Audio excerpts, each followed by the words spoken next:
3 মাস ধরে বাড়িতে যেতে পারি না ভাই, আমার মার সাথে কথা বলতে পারি না, আমার সন্তানের সাথে আমি কথা বলতে পারি না ভাই। আজকে যদি রিংআইডি যদি কোনো প্রবলেম হয়তো, দুর্নীতি করতো, তাহলে সিআইডি বলছে এই 2 মাসে খালি আপনি ব্যাংকে ইন করছে টাকা, 1 টাকাও আপনার কাছে করে নাই, আউট করে নাই। তাহলে এখানে কি প্রবলেম হয়েছে, রিংআইডি কি প্রবলেম হয়েছে বলেন? এখানে কোন দিক দিয়ে দুর্নীতি করছে? এমন ইউজার আছে যারা মাস মাসে 10,000 টাকা দেয়া রিংআইডি মেম্বারশিপ কিনছে, 1 লাখ টাকা পর্যন্ত তারা করছে, লাভ করছে। আর যারা নতুন নতুন করছে ইউজার হচ্ছে, 22 তারিখে এদের একটু প্রবলেম হয়েছে। আশা করি আজকের পর থেকে 22 তারিখের আগে যদি কোনো সরকার বা রিংআইডি কর্তৃপক্ষ যদি ব্যাপারে কোনো পদক্ষেপ না নেয়, তাহলে আমরা যারা ইউজার আছি সারা বাংলাদেশে জেলা থেকে অন্বেষণ শুরু করবো এবং রিংআইডি অফিসে আমরা অ্যাটাক করবো। এবারে এখানে আমরা নতুন করে মানববন্ধন করবো। এই জন্য বিনীতভাবে অনুরোধ করতেছি রিংআইডি কর্তৃপক্ষকে, আপনারা যেভাবে পারেন এটা সমাধান করেন সরকারের কাছ থেকে।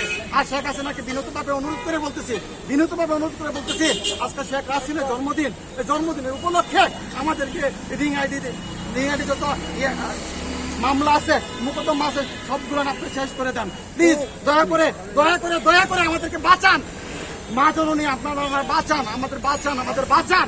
এছাড়া আমাদের কোনো উপায় নাই, আমরা বাড়িতে যেতে পারতেছি না, আমরা ঘরে যেতে পারতেছি না। আমাদের সমস্যা 10,000 20,000 টাকা যাতে আমরা রিংআইডি করছি, 22,000 টাকা রিংআইডি করছি, আজকে 1 টাকা তুলতে পারি নাই। মামলা হয়ে গেছে রিংআইডির ব্যাপারে। আগে কি কোথায় ছিল সরকারের প্রশাসন? তখন কি দেখতে পারে নাই? যখন একটা অ্যাপের মধ্যে কোটি কোটি টাকা ঢুকে যায়, তখন হঠাৎ করে সিআইডি বলেন, অন্যান্য গোয়েন্দা বিভাগের লোক বলেন, এখানে অ্যাটাক করে বসে। এই জন্য বলতেছি, বিশেষভাবে অনুরোধ করে বলতেছি মাননীয় প্রধানমন্ত্রীকে, শেখ হাসিনার জন্মদিনের উপলক্ষে আমাদেরকে একটু রক্ষা করেন, আমাদেরকে একটু হেল্প করেন, আমাদেরকে একটু রক্ষা করেন। আপনারা কি বলেন নাই? 22 তারিখে যদি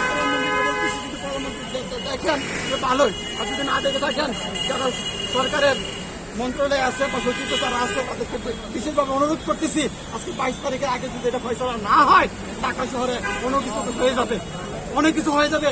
আজকে প্রায় 500-600 লোক রিংআইডি ইউজাররা চলে আসে সারা বাংলাদেশ থেকে। এমন কোনো জেলা নাই, এমন কোনো থানা নাই যে এরা আসে নাই, এমন কোনো জায়গা পাবেন না যারা আসে নাই। এই জন্য বলতেছি 22 তারিখে যে হবে, আন্দোলনটা হবে, এটা বিশাল বড় আন্দোলন হবে। প্রধানমন্ত্রী শেখ হাসিনা, মা জননী, যেভাবেই পারেন আমাদেরকে রক্ষা করেন, আমাদেরকে বাঁচান, আমাদের ফ্যামিলিকে মুখ দেখাতে দেন। আমরা আজকে ফ্যামিলিকে মুখ দেখাতে পারতেছি না। আমি আমার নিজের মার কাছে অলংকার নিয়ে এসে বন্ধক দিয়ে আমি রিংআইডি করছি, মেম্বারশিপ নিচ্ছি। আমার মাকে আমি বলছি, মা আমি 15 দিন পরে তোমাকে 10,000 টাকা দেবো, 5,000 টাকা দেবো।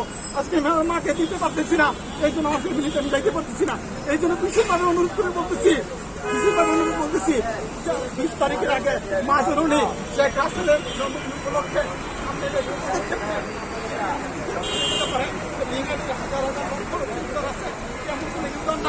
বলতে পারবে না যে আমি লাভ করি নাই 2-3 মাস আগে।